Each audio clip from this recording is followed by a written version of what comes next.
Okay, so now I think we're getting a little closer to understanding at least some of the reasons why Canada came up short since the 1990s. Now, there's more to the story than this, but one of the things that you intimated was that maybe the Mulroney, I'm not blaming him, but I'll just use him as an example.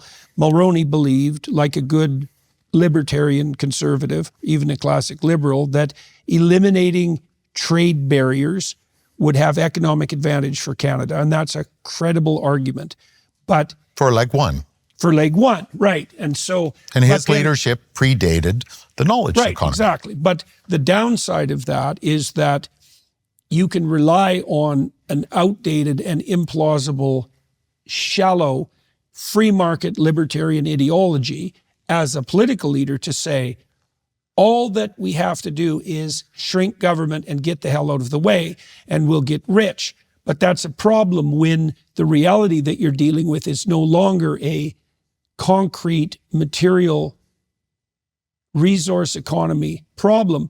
And when the government is making the market, it manufactures the assets in the market, and it changes them 100 times a day in the knowledge economy. Right. So you have to read the 1,000,000-word agreement, and you have to understand it. And you have to have a plan for getting your words in there to advance your specific interests through your advisory councils, which is the opposite of hands-off. Right. And so that there's been an abdication of responsibility on the political front, and the justification for that has been something like, well, the free market will take care of it. And so that means even the conservatives so far none of the political parties have addressed this problem essentially in 30 years. That's okay. So now are there other, we've still got the situation where other countries have done this better than we have, and it's not like there aren't libertarian free marketers in the United States and else, especially in the US. So I still don't, is that the only reason? Okay, we were stuck in a resource economy mindset. When we were looking to move ourselves ahead economically, we slipped into a free market and irresponsible libertarianism when that was no longer appropriate in the new markets. Are there other reasons? We disbanded all our councils, so we're not consulting the people with on-the-ground expertise. And so now we're playing a backwoods role. We look like rubes when we go down to DC, and that's definitely the case because we're negotiating with people whose knowledge about these things is, first of all, they know that they exist when we don't. And second of all, they have serious high-powered experts who are, eating our lunch, literally. And so are there other reasons that we are failing or have failed? Or is that... No. Okay, so that's a reasonable coverage of our... Yeah, and what bothers me so much about this, you have this country with so much potential. We have brilliant innovators. We have brilliant researchers. We come up with earth-changing ideas, and we don't capitalize on them. We give them away.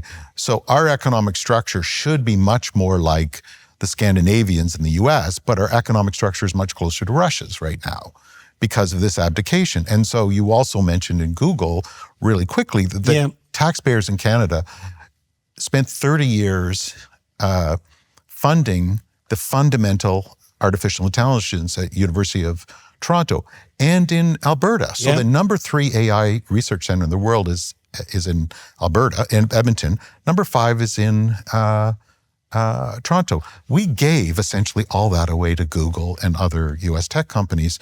So Canada... So what kind of loss is that in economic terms, do you suppose? Trillions.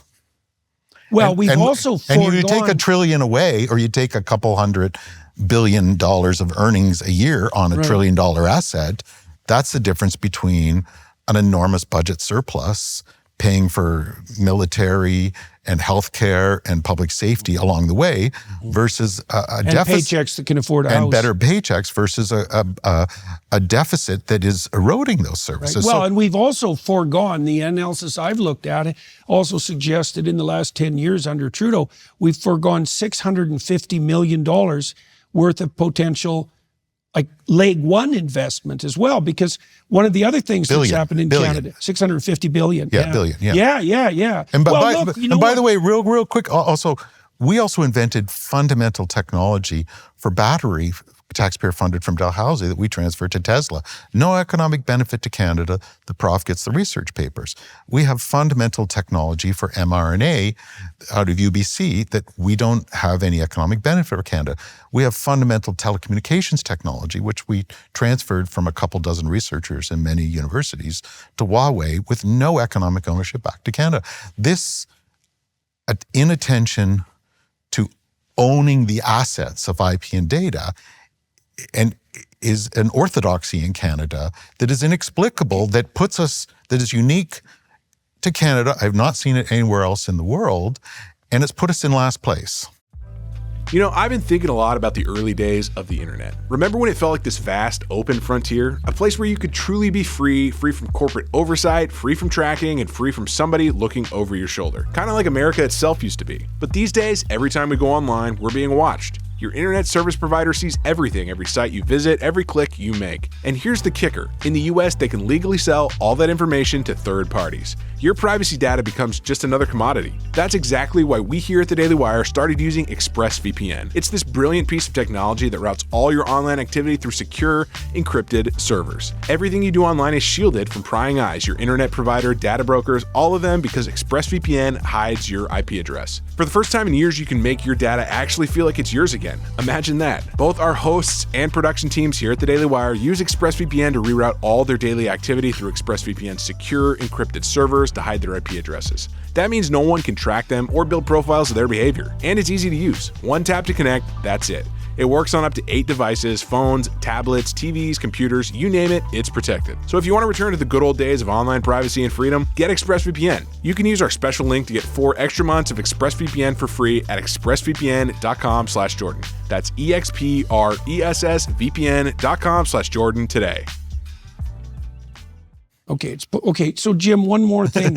Do you suppose, is it possible that this is also another manifestation of what economists call the resource curse? So, like, if you look across the world, people like to think that countries with plentiful natural resources are naturally rich, but the relationship between natural resource ownership and positioning and wealth, it's flat, and there is even some indication that it's negative, and which is rather paradoxical. And you have the counter example of countries like Japan, which have virtually no natural resources, which are very, very wealthy. And so is it also the case that because Canada's been blessed with this immense geographic landscape and endless natural resources, that we've allowed ourselves to sit on our haunches, so to speak? No, absolutely not. Absolutely not. That's a false myth perpetrated by the policy community that thinks they've done it right when they've done it exactly wrong, to manufacture an excuse why their strategies didn't work. The U.S. is, I believe, now the largest oil producer in the world. Yeah. Don't see any resource curse there. The Scandinavians, Finland, Norway, Sweden, Denmark, tremendous productivity and prosperity and innovation, absolutely bursting with resources. They've managed both. Yeah, so does the Germans. But has Canada allowed its reliance on natural resources to justify not delving into these? But that's not a resource curse. If others with resources don't have that curse, it's a different kind of curse.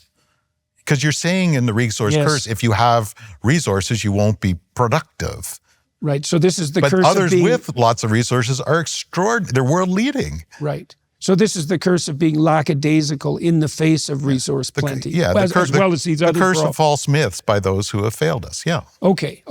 Well, let's move. Okay, good. I think we fleshed that out. And they've got lots of other ones of complacency, and they use that, and we'll go at cases in a few minutes on those who use this sitting on dead money, complacency stuff, but not quite right now, because they use that as an excuse mechanism, but let's keep on this. Well, I think the next thing to do, likely, is to talk about what's happened since Trump has been elected, and the fact that, as mentioned earlier, he's rampaging around like a bull in a china shop, and suggests that Canada is such a weak country now, and such a weak and useless country, all things considered, that for all intents and purposes, it might as well be, as a totality, the 51st state, because it has no use in existing on its own, and it's parasitical on the U.S. And then on top of that, which is already quite something, he's added these immense tariffs it's clear that he's not particularly happy with the manner in which Canada is governed. It's not exactly obvious what his end game is, but it's certainly obvious. Okay, well, tell us what you think Trump is doing and why you think elaborate on how we've set ourselves up to be the recipient of his peculiar largesse. Yeah, sure. Well, I wrote a piece which possibly you can put on a link during this thing called We're All Economic Nationalists Now. And the reason I used that was that it's a phrase for strategic U-turns, coined by Milton Friedman. Right. In the late 60s. The darling of the free market. The darling of the free market, because he famously said in the late 60s, we're all Keynesians now. So he spent 20 years fighting Keynes, and then when there's a crisis with Nixon and they had to respond to it with a bunch of new monetary and fiscal structures, he said, well, we're all Keynesians now. Right, Keynes was an interventionist compared to Friedman. And Friedman was at war with him. Right. He represents the opposite. And what he's fundamentally saying is that economics is a social science, not a natural science. And you have to tune your behavior to the facts on the ground. Mm-hmm. So if you are a Friedmanite in this contemporary reality, then attune. Period. And so, like to the realities of the new ownership doctrines in the knowledge economy, the nature of the geopolitical era of strategic behavior. So, responding very specifically to what you said, the question you asked on Trump, when you go to an intangibles economy, when you're producing economy, you trade on a principle called comparative advantage. Yeah, lay that out. Well, comparative advantage, it was done by David Ricardo, Ricardian comparative advantage, that says you may produce cups better than me and even saucers better than me. Mm-hmm. But if I can produce saucers comparatively better than I produce cups relative to you, if we trade, we're both better off. Mm-hmm.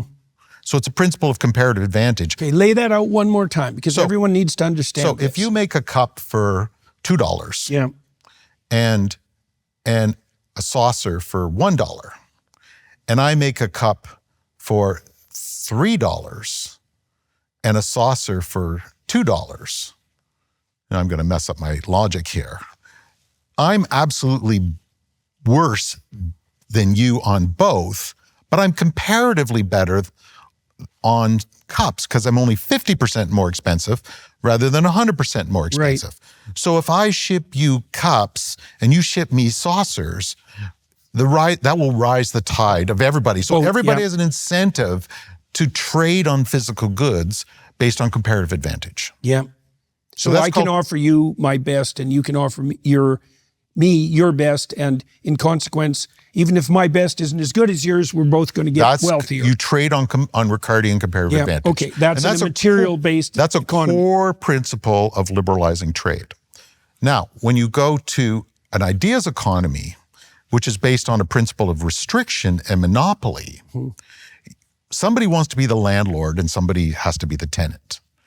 And you can compete on absolute advantage, or you can be the landlord 10 out of 10 times. It's not a cooperative system anymore. It's a rivalrous system. Mm-hmm. And what that means is if you're a big, strong guy, you get everything. You do what's called strategic behavior. Mm-hmm. And that's what we're experiencing right now. And the piece I wrote on We're All Economic Nationalists Now, I talk about the strategic behavior, Trump 1.0. Biden took all of those things and added many more, which you can read it and I won't go into them now, but he did many very substantial strategic elements of behavior. Trump first, then Biden. Biden in did relationship more than to Trump. Canada. Yeah, and then Trump took it to a whole nother level very recently. And so it's an era of strategic behavior, which means it's not a cooperative-based system. And Canada believed in the multilateral rules-based order. This is a shared global project. And my exhortation is this is an absolute advantage era that leads to strategic behavior. And if you don't focus on being reasonably sovereign, reasonably strong, you become the one they pick on. And it's very profitable for a nation state to pick on a weak state, especially one that has some good assets to pick. And wither Canada in the era of Trump. Here we go. So the virtualization of ownership has radically changed the nature of the international social contract. 100%. And what happened was... And we still don't really understand that. And that's part of the reason we've been so susceptible to Trump's maneuvers 100%. in the last 2 months. And we also thought that it was a multilateral rules-based system where control and ownership of strategic assets doesn't matter. And we're learning a very hard lesson that who owns it and controls it is really the only thing that matters. It really matters a lot, yeah. And so we're paying a very, very sorry price for that inattention to our economic policies. Were giving tens of billions of dollars to foreign battery companies where we had no domestic control, no very small domestic value add. And now, and what was happening to Canada, and the US played a very clever game, and Western Europe played along, and the Southeast Asians got really good at this, that they said, if you want to play in the production economy, leg number 1, you got to sign up to these rules on leg number 2, which is the restrictions. So we own all the ideas. Well, if you get really good, you can start to own some too, but you got to be very high functioning, of which the Western Europeans and the Southeast Asians are. And now what America's doing is saying, just kidding, I want the rules for this intangibles economy, and I'm now even going to do more strategic behavior and pull the rug out under the production economy, which is a form of neo-feudalism, that you have to pay a tax to the sovereign, and there's an aristocracy, and then there's a non-aristocracy. Well, we're going. That's what I mean by Puerto Rico without a passport. Yeah. And here we are.